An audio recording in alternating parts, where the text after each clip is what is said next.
Estimados televidentes, tengan ustedes muy buenas noches y bienvenidos a esta nueva edición del programa televisivo Economía y Sociedad a cargo del Centro de Estudios Superiores Universitarios CESU de la Universidad Mayor de San Simón.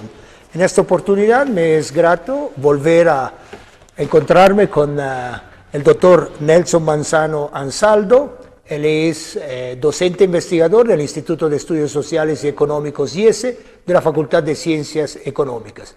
Estimado Nelson, muchísimas gracias por estar en el programa. Gracias a ti, Silvano, por la gentil invitación. Bueno, estamos muy próximos a un 23 de marzo y me parece oportuno tocar el tema de este programa, un tema que se refiere al costo económico de la mediterraneidad. Y bueno, vamos a conocer desde una perspectiva económica qué ha significado la pérdida de salida soberana al mar. Así que vamos a empezar, Nelson, el programa con una primera, digamos así, un primer estímulo y preguntarte qué son los landlocked countries y cuántos son a nivel mundial y dónde se encuentran. Bueno, es un término anglosajón, landlocked countries, que hace referencia a los países que no tienen acceso territorial a costas marítimas, donde Bolivia forma parte. Y han sido estos landlocked países mediterráneos, han sido objeto de multiplicidad de estudios a nivel internacional, particularmente por la necesidad de poder identificar cuál es el costo, cuáles son las desventajas en términos económicos que supone la condición de mediterraneidad dentro de una economía, en este caso una economía nacional. En el mundo tenemos 194 países que están registrados en la Organización de las Naciones Unidas. De estos 194 países, 45 son mediterráneos, es decir, casi la cuarta parte de todos los países del mundo son mediterráneos. Sin embargo, de estos 45 países, 32 son países considerados con menor desarrollo, es decir, son 32 países que no forman parte de esos países mediterráneos con ingreso alto, como Suiza, por ejemplo, como Suiza. Entonces, son 32 países y el 71% de estos países son considerados países pobres, ¿no? De esos 32 países, el 71% son considerados pobres. Solo hay algunos que pueden ser considerados con ingresos medios o altos. Entonces estamos hablando de un conjunto de países a nivel mundial, de un conjunto de países 45 que son mediterráneos, y de ellos 32 que son países menos desarrollados mediterráneos, donde forma parte Bolivia. Algunos otros países, por ejemplo, en un número de 20 países están en el África, en un número de 12 en Asia, en un número de 4 están en Europa Central y el Este, y en Sudamérica solo 2, Bolivia y Paraguay. Bueno, has citado Suiza. A diferencia de Bolivia, Suiza nunca ha tenido un acceso al mar y quizás lo sentimos menos, ¿no? Pero bueno, entonces, ¿cuáles son los antecedentes de la condición de mediterraneidad de Bolivia? Bueno, podemos citar al menos 3 principales antecedentes, uno histórico, uno social y uno jurídico. El histórico hace referencia a que Bolivia nació de la vida independiente teniendo un acceso soberano a las costas del Pacífico. Y como sabemos, en 1879 el ejército chileno invade el territorio boliviano y anexa 120.000 kilómetros cuadrados de territorio continental, que incluían además 400 kilómetros de costa marítima, 400 kilómetros, más o menos la distancia de aquí a La Paz teníamos de costa marítima, y 120.000 kilómetros cuadrados, más o menos el doble de lo que es Cochabamba, un poco más del doble de lo que es el departamento de Cochabamba. El referido conflicto de 1879 se resuelve, entre comillas, digamos, a partir de la firma del Tratado de Paz, Amistad y Comercio de 1904, mediante el cual Bolivia cede los derechos soberanos sobre estos territorios. Sin embargo, queda en disputa, queda en el subconsciente colectivo de todos los bolivianos este deseo siempre de querer trascender este tratado y poder llegar de alguna manera a poder negociar sobre estos derechos de cesión que tuvimos. El antecedente social hace referencia a que en 2003, sí, ya en este siglo, en 2003, en ocasión de producirse de lo que se denominó la guerra del gas, en 2003, hubo un saldo lamentable de casi un medio centenar de muertos, y estas movilizaciones que hubo en el 2003 estuvieron referidos principalmente a la posibilidad de una eventual negociación comercial de Bolivia con Chile para temas de exportación de gas natural, ¿sí? Que tuvo que saldarse posteriormente con un referéndum donde se evitó la posibilidad de que por lo menos mientras se resuelva esta demanda se pueda utilizar estos puertos chilenos para la exportación de gas natural. Ese es el tema social. Y el aspecto jurídico está referido a 2010, a que en la Constitución de 2009 está incorporado un artículo específico que hace referencia al derecho irrenunciable e imprescriptible sobre el territorio que le dé acceso a los bolivianos al Océano Pacífico y su espacio marítimo. Eso, y lo último, en 2013, la demanda que presenta Bolivia ante la Haya contra Chile, del 24 de abril de 2013, para obligar al Estado chileno a negociar con Bolivia una salida soberana a las costas del Pacífico. Desafortunadamente este fallo o veredicto que tuvo el 2018, 5 años después, tuvo un resultado adverso para Bolivia, pues fue ampliamente rechazada, 12 votos contra 3. Y bueno, y vayamos conociendo cuáles son las características del comercio exterior boliviano, de todo lo que entra, es decir, las importaciones, y todo lo que sale, las exportaciones por puertos chilenos. Bueno, debemos decir inicialmente que existen al menos 6 vías camineras formales que nos conectan entre Bolivia y Chile. Una primera vía carretera, La Paz-Arica, que pasa por Charaña, 515 kilómetros. Una vía férrea, La Paz-Arica, que pasa también por Charaña, 457 kilómetros, que no opera desde el 2005. Una tercera vía carretera, Arica, o La Paz-Arica, que pasa por Tambo Quemado, 515 kilómetros. Una carretera Iquique-Oruro, que pasa por Pisiga, 500 kilómetros, una carretera Potosí-Antofagasta, que pasa por la localidad de Ollagüe, 760 kilómetros, y una vía férrea Uyuni-Antofagasta, que también pasa por Ollagüe, 550 kilómetros. Entonces estamos bastante bien conectados, a pesar de todos los problemas con Chile. ¿Por qué? Porque es una necesidad económica el tener la relación comercial con este país. El comercio exterior, entonces, entre Bolivia y Chile, históricamente ha sido grande, ¿sí? Entonces, por ejemplo, tengo datos para el 2016, mis datos para el 2016 muestran que el comercio exterior boliviano representó el 41, que sale por el país de Chile, representó el 41% del total de las exportaciones de Bolivia, 41%. ¿Sí? Y el 51% del total de las importaciones. 41% de exportación, 51% de las exportaciones. El valor del comercio exterior boliviano que utilizó puertos chilenos en 2006 en total fue de 7.200 millones de dólares. Y representó un flujo de comercio de aproximadamente 20 millones de dólares diarios por Chile, 20 millones de dólares diarios, que es una estimación a grosso modo. El principal puerto de comercio exterior boliviano en Chile es Arica. ¿Sí? En Arica, con datos 2016, salieron en 2016 el 21,3% de las exportaciones de Bolivia, ¿sí? Y el 37,8% de las importaciones bolivianas. Es decir, un valor conjunto aproximado de 4.700 millones de dólares, que representó el 30%, la tercera parte de todo el comercio exterior boliviano, y al menos 2/3 partes de toda la carga movilizada en Arica es carga boliviana, 2/3 partes. Prácticamente esa ciudad y ese puerto vive de las relaciones comerciales que mantiene Bolivia con Chile mediante comercio exterior. Y Nelson, ¿qué tipo de costos representan para Bolivia lo que significa su condición de mediterraneidad? Bueno, es un poco difícil el poder medir los costos porque hablamos de múltiples costos, pero particularmente en esta ocasión estamos hablando de los costos económicos. Se pueden medir los costos económicos a través de diferentes metodologías. Una metodología que se ha utilizado era identificar algunos costos y poder medirlos in situ. ¿Cuáles son estos costos que podemos medir en términos económicos? Se dividen en 2 grandes grupos, los costos atribuibles a la condición de mediterránea y los costos que no son atribuibles o independientes de la condición de Mediterránea, pero que están referidos a la frontera. Entonces, los costos atribuibles son tres. Los costos de los turistas bolivianos en zonas costeras, ese es un costo atribuible a la condición de mediterraneidad.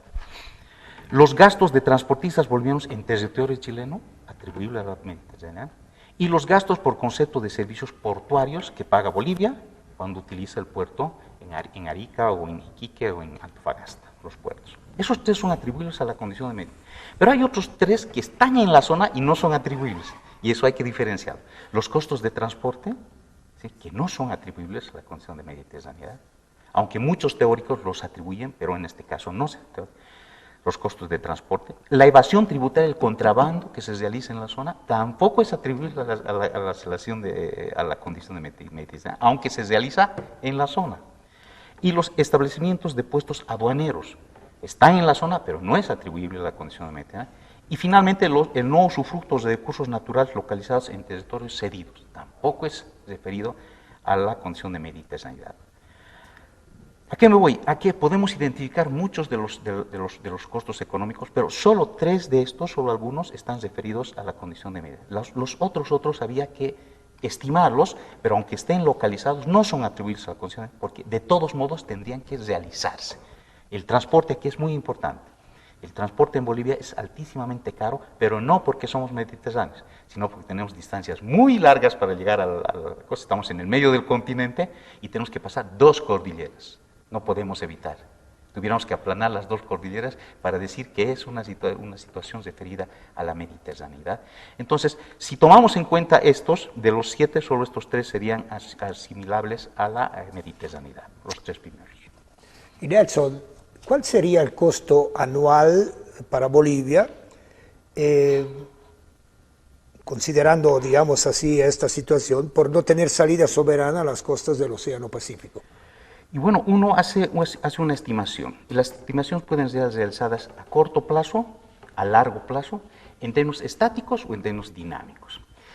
¿Qué significa hacer la estimación en un solo año? Estático y en el corto plazo, un solo año. Entonces, cuando se hace de un solo año, hemos obtenido los siguientes datos, ¿sí? El costo de turismo boliviano en zonas de Chile, 43 millones para el 2016, 43 millones de dólares. El costo de transportistas bolivianos que gastan dinero en territorio chileno, 26 millones de dólares. El gasto por concepto de servicios portuarios, 46 millones de bolivianos. Juntos representan 113 millones de bolivianos, 113, ¿sí?, los directamente atribuibles a la Mediterránea. Y los otros también han sido medidos, pero los tenemos que tomar en cuenta que no son atribuibles a la condición de Mediterránea. Costos de transporte, 233 millones. Evasión tributaria, 141 millones. Establecimiento de puestos aduaneros, 36 millones. Y no usufructo de recursos naturales, 140, aproximadamente unos 140 millones de dólares.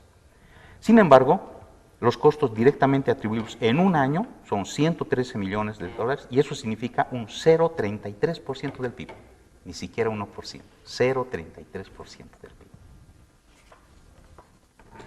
Interesante el dato. Bueno, pero ahora si calculamos desde 1904, entonces, ¿cómo va la información? Bueno, ese es un análisis dinámico y de largo plazo, más difícil de realizarlo, porque además estos costos son acumulables en el tiempo, se van acumulando en el tiempo. Es mucho más real hacer a largo plazo, ¿sí? Es decir, ¿cómo se hace esto? Se mide un PIB, la riqueza que genera un PIB real y un PIB potencial que podría tener si es que no tendría este 0,33% de costo todos los años, y va acumulándose en el tiempo.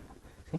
Podemos hacer un análisis dinámico en 10 años, 2007-2016, y de 2007-2016 nos sale un costo dinámico de aproximadamente 4.683 millones de dólares en 10 años, aproximadamente 468-70 millones de dólares anuales. Lo que era en el costo estático 113, aquí se vuelve 400 al año, que más o menos nos vamos acercando, costos dinámicos en el largo plazo. 468 millones de dólares anuales, que coincide con los estudios que hace la misma UDAPE, Unidad de Análisis de Política Económica, que se realiza para el 89-98 y está en el libro azul del MAR, que dice 400 millones de dólares anual, más o menos. Estamos por ahí, 400 a 500 millones de dólares. Pero ¿qué hacemos? ¿Qué pasa si hacemos un análisis dinámico a muy largo plazo? 112 años, desde el momento en que Bolivia ha perdido su condición marítima, ¿no? Si hacemos 110 años y ponemos 33%, 0,33 todos los años y va acumulándose, podemos tener el siguiente dato. Tendríamos un PIB per cápita, Bolivia tendría un PIB per cápita, si no tuviéramos el costo de la mediterraneidad, de aproximadamente $4.968, $5.000, 2016. Cuando el 2016, en términos reales, tuvimos 3.133. ¿Qué supone? Que si ponemos este costo desde el 2005, Bolivia habría dejado de crecer 50%. De 3.133, que es nuestro PIB per cápita, tendríamos $5.000 de PIB per cápita.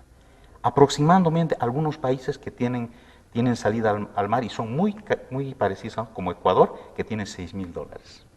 Entonces ya nos vamos aproximando a esto, un costo altísimo, 50% de todo nuestro ingreso, imagínense, en una década. Este costo referido a largo plazo está documentado también en estudios especializados y dice, en los estudios especializados dice que aproximadamente el costo de la mediterránea a largo plazo es 100%. Los países mediterráneos tienen la mitad de ingreso per cápita que los países que no son mediterráneos.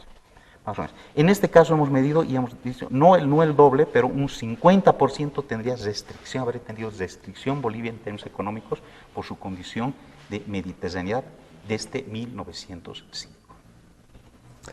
Y bueno, entramos un poco en el debate. Nos decías que la cuestión del transporte no debería ser tomada en cuenta, digamos, como atribuible a la mediterraneidad.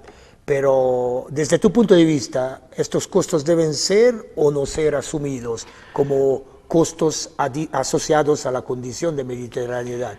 ¿Y cuál es la repercusión que ello tiene en la medición del costo económico de la mediterraneidad en Bolivia? Perfecto.